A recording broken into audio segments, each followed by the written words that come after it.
एक गांव में रामू नाम का एक व्यक्ति अपनी पत्नी रानी के साथ रहता था।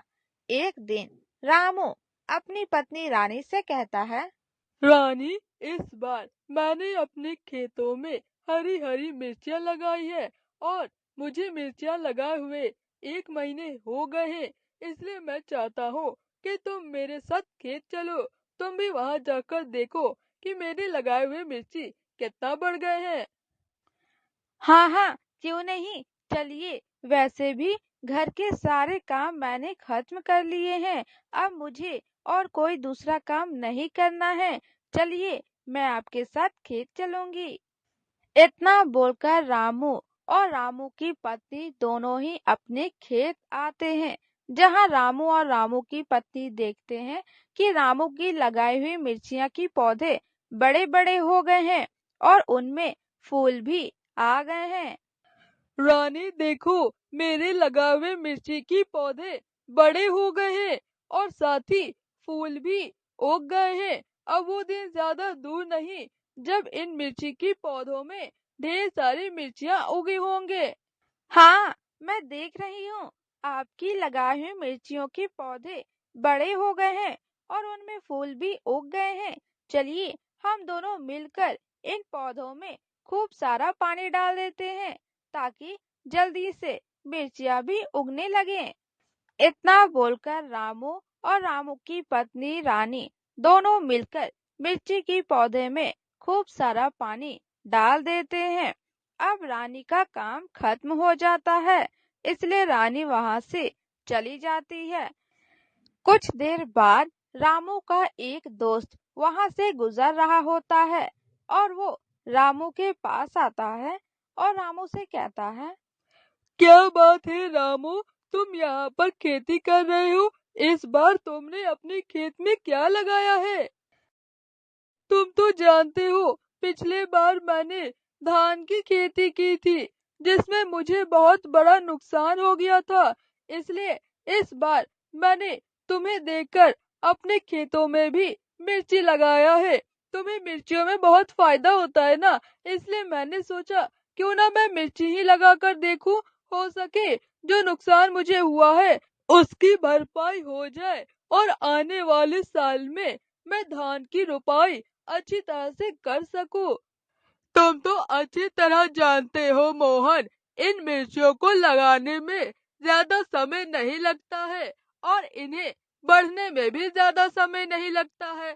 मतलब कि मेहनत एक बार करो लेकिन फायदा ज्यादा हो जाता है। इसलिए मैंने तुम्हें देकर इन मिर्चियों को लगा दिया। रामू की बात सुनने के बाद मोहन रामू से कुछ नहीं कहता है और चुपचाप वहां से चला जाता है। और रास्ते में वो अपने मन में सोचता है, इस रामू ने मुझे देखकर अपने खेतों में मिर्ची के पौधे लगा दिया है और सोच रहा है कि वो मेरे जैसा तरक्की कर जाएगा। यहाँ पर सिर्फ मैं ही हूँ जो मिर्ची बेचता हूँ। मेरे अलावा कोई और दूसरा व्यापारी नहीं है। इसलिए किसी भी कीमत में मैं इस रामू को अपने बराबरी में खड़ा होने नहीं दूंगा। अब तुम देखना रामू, कैसे मैं तुम्हारी मिर्ची की पौधों को नष्ट कर देता हूँ। और एक बार फिर तुम्हें बड़ा नुकसान नहीं हुआ तो मेरा नाम भी मोहन नहीं। इस पूरे गांव में मैं एक अकेला मिर्ची का व्यापारी हूँ। इसलिए पूरे गांव के लोग मुझसे मिर्चियाँ खरीदने आते हैं। अगर ये रामू भी मिर्चियाँ बेचने आ जाएगा तो लोग मुझसे क्यों मिर्चियाँ खरीदेंगे? लोग इसके पास भी चले जाएंगे मिर्ची खरीदने के लिए। मुझे तो इस तरह बहुत बड़ा नुकसान हो जाएगा और मैं ये होने नहीं दूंगा। मैं किसी भी कीमत में मोहन को, रामू को अपने रास्ते नहीं आने दूंगा। मैं अकेला व्यापारी इस पूरे गांव में मिर्ची बेचता हूँ, इसलिए मैं महंगे दामों में भी बेचता हूँ तो लोग मुझसे खरीदते हैं। अगर कोई दूसरा व्यापारी आ गया तो लोग सस्ते दाम देकर उसके पास चले जाएंगे। ऐसा मैं होने नहीं दूंगा। मैं किसी भी कीमत में रामू को अपने बराबरी में खड़ा होने नहीं दूंगा। इतना बोलकर मोहन अपने घर आता है और अपनी पत्नी से कहता है, मीना, आज तुम जल्दी खाना बनाओ। आज मुझे शहर जाना है, मुझे एक जरूरी काम है, और फिर मुझे खेत भी जाना है। वहाँ जाकर देखना है कि मेरे लगाए हुए मिर्ची के पौधे कितने बड़े हो गए हैं। हाँ, मैं जल्दी खाना बना दूंगी, लेकिन बात क्या है, आप थोड़ा चिंतित लग रहे हैं। और इतनी तेज धूप में आप शहर क्यों जाना चाहते हैं? क्या बताऊं मीना तुम्हें, तुम्हें पता नहीं है।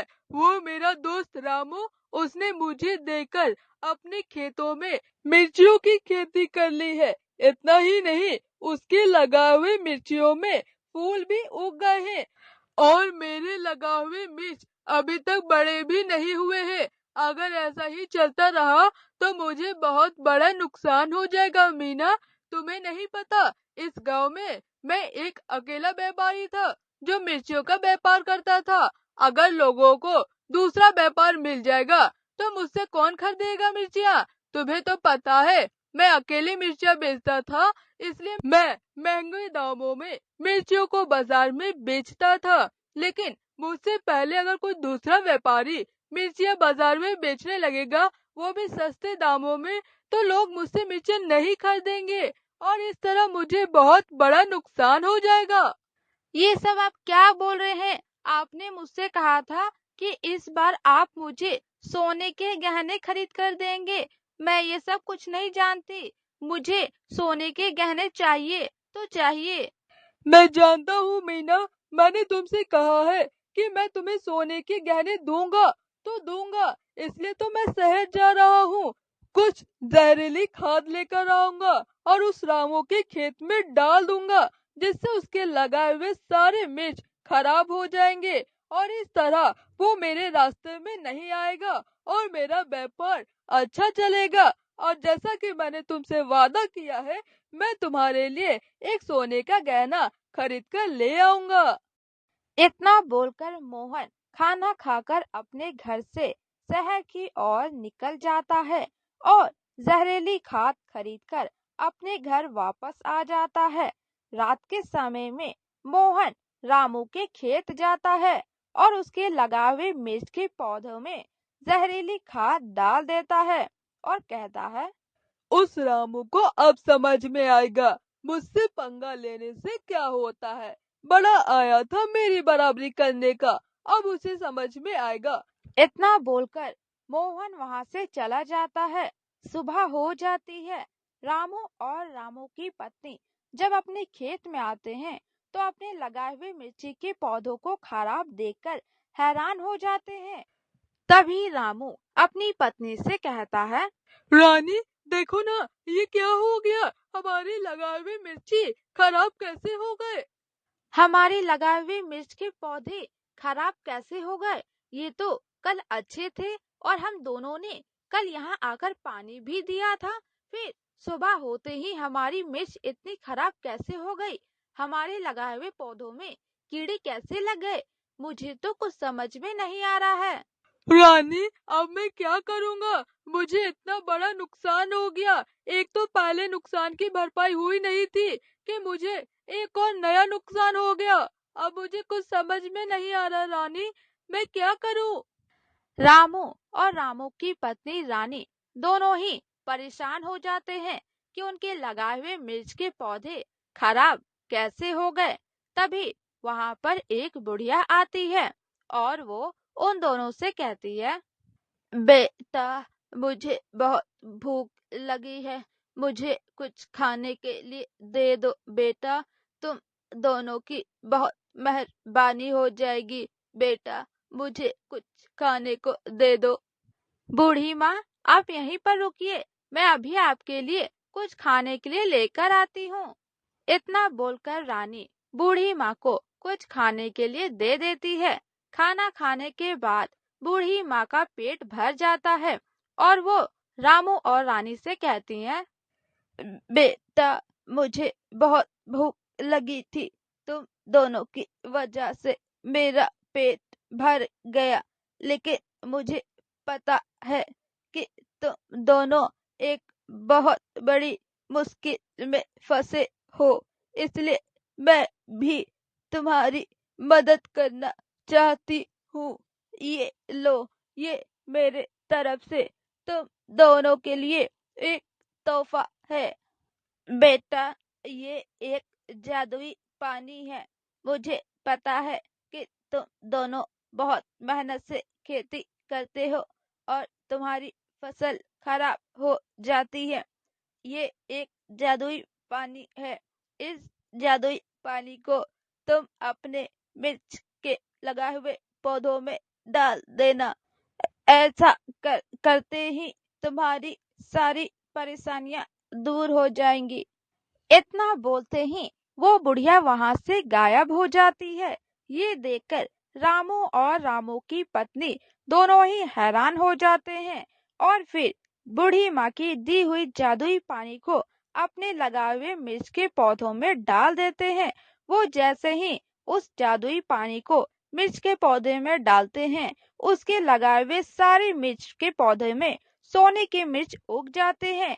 ये देखकर दोनों ही बहुत हैरान हो जाते हैं। रानी, ये तो हमारे साथ चमत्कार हो गया। अब तुम देखना, इस सोने की मिर्च को बाजार में बेचकर मैं बहुत बड़ा आदमी बन जाऊंगा और साथ ही गरीब लोगों की मदद भी करूंगा। रामू ऐसा ही करता है।